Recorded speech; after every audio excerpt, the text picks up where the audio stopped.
Morning. Bit of a change of scenery today for this video because I'm in the little workshop that I built at my mum's house. I say built, just rearranged stuff, put a bench in, bit of storage and stuff. But yeah, I've got lots of bits that need prepping on Bob, and rather than waiting until we're in the workshop to do it all, because you know, when we're there, time's kind of precious. Thought if I can try and get some of the prep done at home and get it sort of out of the way. So got a couple of bits of equipment that will help me do that.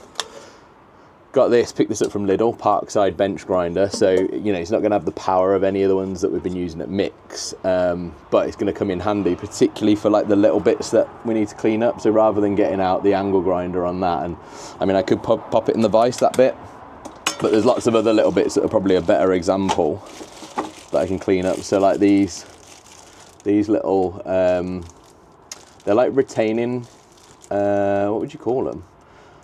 They're like little lumps that sit in the tub that you can put a retaining strap over for the radio operator's chair. Mine's kind of gone blank on what you would actually call those. But yeah, anyway, they retain those straps. And then we've got some springs and stuff and that need cleaning up. So this is going to come in really handy for that. Unfortunately, last weekend I was doing a bit in here as well, and I was actually cleaning up part of the FFR systems. So this big old shunt box, I was getting this cleaned up. You can see I've kind of made a start on it, and those of you that watch the channel for a long time will know that I've been using an Einhell little red grinder, 150mm grinder, and that has pretty much stripped the entirety of Bob's body, other than kind of these last few bits. So it's done really well, but I was out here cleaning up a piece of metal last week, and it just kind of ejected flames out the back end. I thought it's probably best that that now goes in the bin. So when I was at Lidl the other day, well, actually Liam tipped me off about this because I'd already got the bench grinder. Liam went and got himself a bench grinder because they are handy. And then when Einhell gave up, I picked this up. So this is a Parkside 125mm grinder. It's got variable speeds, it's got some nice guards around it. I mean, the quality of Parkside stuff's pretty decent for a DIY application, you know, and really we're coming to the end of the prep on Bob, so hoping this thing will do us proud, clear this off, and then we can probably use this on Sandy as well. But let's give these Parkside tools a go today, and let's see how they get on. So I'm just gonna clear off the bench, get that bench grinder installed on the bench here, and then yeah, we'll get cracking on the prep.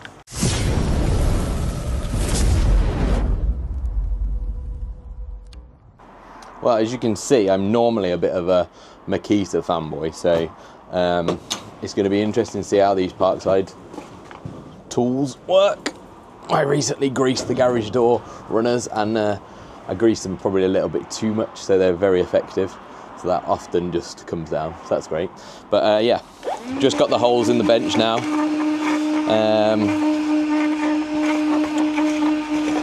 So it's time to bolt it in.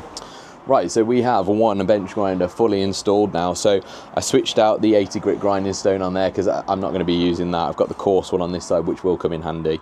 We've got a wire disc on this side for all the prep that I'm going to be doing, so that works very well. We've got the guards on. Haven't put the rest on that side because I don't need it. I might end up taking this guard off this side just so I've got more access to a wider range of that wheel, which I know you shouldn't do, but it works for me. So we'll see how I get on with that. But yeah, pleased with it. It gives me, still got quite a nice chunk of work area here. Got the vise this end, bench grinder this end. So yeah, I think it's going to be quite good. The profile of this Parkside one's really good. It's nice and small. It's just a cheapo one, so you know, and it's only going to be occasionally used. So I'm not concerned really about its longevity and things like that, because I think it's going to last a long time for the amount of use it's going to get. Whereas, you know, in like Mick's workshop, he needs something that's going to keep going with relentless use. So yeah, pleased with it. Right, let's get on to prep. So as you can see, prep is fully underway. I have fully removed the guards on this because it was just inhibitive to what I was trying to achieve, because generally I'm using this bottom section as a disc rotate in that direction and just cleaning up this metalwork. So you can see it was really quite, it had the shed paint on, as Liam called it, all over it, and now it's cleaning up nice shiny as you'd expect. So really it's good, it's got good power, it's not bogging down. You know, as I'm doing this I can apply a small amount of pressure Obviously don't want to overload the motor or anything, but you know, just enough to press the metal into the wheel nicely. And yeah, it's bringing it really good. So you can see here we've got this green section. We'll just clean that up. And you see it's starting to bring that up nicely now. Just need to get into those little cracks and crevices with the corner. Right, I just put a couple of little clamp things up on the garage door because it's really windy today and it just keeps bringing it down because the wind gets up above it and pushes it. And like I said, I did grease the runners, which has obviously made it a little bit too good, and it just keeps plonking down. Anyway, so got a few bits done this morning, just cracking on again this afternoon with prep. Tried out the bench grinder. Bench grinder's good, like it a lot. Next up will be, I need to take this guard off, it looks stupid, but next up will be using this and see how that gets on. But I think it'll have no problem with what we're doing here. Got a few more little bits to clean up, stuff that goes on the tub. You'd have seen we've been fitting in the carpets, the floors into a bob, and we need things like this all prepped up, painted, primed and painted, so that can go back in. So that's what your four-wheel drive engagement lever comes through. There's a spring that goes on this as well, so that all just needs prepping and painting so it looks nice. It's just little stuff like that that's going to hold us back really. So I just need to crack on and get it done. Now this probably looks a bit excessive, but safety first, people.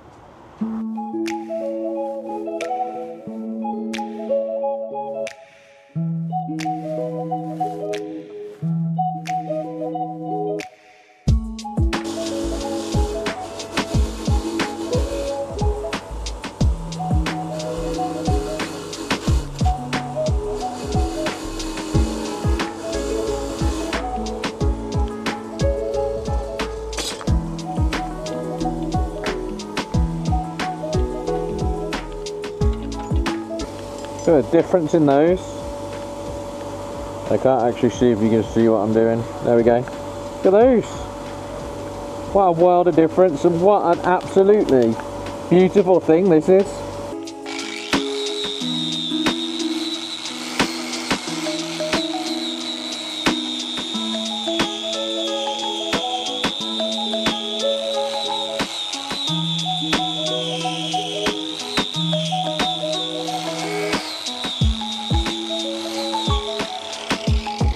Right, I've reached about the end of my time that I've got today to do this prep. So most of it's come up lovely. The one bit I had trouble with and I didn't want to waste too much time on was the spare wheel fixing for the bonnet. All this section here came up lovely. Bottom bit, I couldn't really get the wheel in there, so I need to, I'll probably put a little bit of paint stripper on there, let it bubble up, scrape it off, and that should be finished.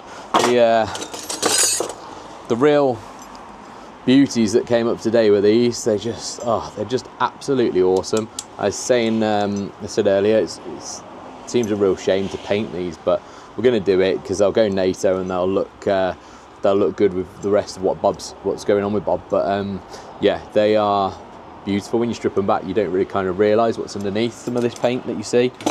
All the other little bits are all prepped up like that. The only bits I haven't had chance to get to today are the FFR stuff. So shunt box I haven't got to, and the I'm not sure what it's called actually, but it's a part of the FFR system. It gives you the reading. It kind of sits in between the two seats and gives you a reading on what's happening with the batteries, and it also is a jerry can holder. So I haven't had time to prep those. They're all in NATO, so they're probably going to be, as everything, but ambulance. The NATO paint's really the difficult one to get off. It's really strong paint, so these are going to take a little bit more prep, and also I want to be really careful that I'm not damaging any of the components that are on these as well. So I think they're going to be a job for another day, but it's always surprising how long this stuff takes. And you've seen me do prep loads of times, and I've probably said it in every video, but yeah, it takes forever. I think I've been at this now for Must be about 3-4 hours in total, with this morning included as well. And it's just, you just feel like you've just done nothing. Like, really, I've got this small pile here. You know, there's like the bonnet bracket where I've cleaned up all the bolt that goes through it, the wing nut. You know, I've cleaned up all the little straps that go on the tub for the FFR system, so it's all nicely unearthed. So that's all done. But oh, I haven't done the convoy light either, but it's looking a bit dodgy. I need to get a mixed opinion on this, because yeah, I can't get into it for a start, so I think replace the bulb would be tricky. And it got sandblasted, so I don't really know if we're going to actually see much out of that. It'd be quite nice that it works. I can see a bulb in there actually, but yeah, I'll get mixed opinion on it, and I might have a look around, see if there's any of these going somewhere, because you know, I'm sure there's people with old military Land Rovers that have stripped these off and potentially okay. I'm pretty sure I saw a new old stock one recently on, might be LR Series or something like that, I think it's called. I've bought from them before and I can't remember their name, but yeah, we'll have a look. So yeah, that's it. I think pretty short video today. I don't want to bog you down too much with lots of prep, but I thought I'd introduce the Parkside tools, which, you know, the bench grinder I think is really good. I think really worth the investment if they pop up at Lidl again for that price of £24.99. I think it's really worth it. Just if you've got a small bench setup like this, it's a small bench grinder, fits in there nicely. You know, you got lots of space. And likewise, this is good actually. Being able to vary the speeds on it, £24.99 again. It's a bit of a no-brainer really. If you're just using it for stuff like this, which is generally I'm using it for prep, and don't really do any cutting or anything like that. So it's got enough power to cope with that, whereas the Einhell struggled a little bit with 115mm, putting these big wire brush cups on. It really couldn't cope with it, whereas that thing, you can change the power depending. So with the little Makita one, I found it on the 4 setting, the 4 speed was good. When I stuck this one on, it wasn't enough, so I had to whack it up to 5.6 for this one. So it just makes a difference. But yeah, thanks for watching guys. If you're enjoying the content, do drop a like down below and consider subscribing to the channel. It doesn't cost you anything. All our links are down below for our usual stuff, our merchandise. Hop over to Mix Merchandise as well, which is where you can get these cool Make Bob a Great Again hoodies. This one's a bit raggedy now, so I probably need to get myself a new one. And if you're interested in any DJI stuff, I'm filming on the DJI Action 5 Pro at the moment. We've got an affiliate link below, so again, if you click on that, go through to the website. Doesn't cost you anything. Just if you buy something from the website, it gives us a little bit of commission back. So that's about it. Thanks for watching. We'll catch you in the next video.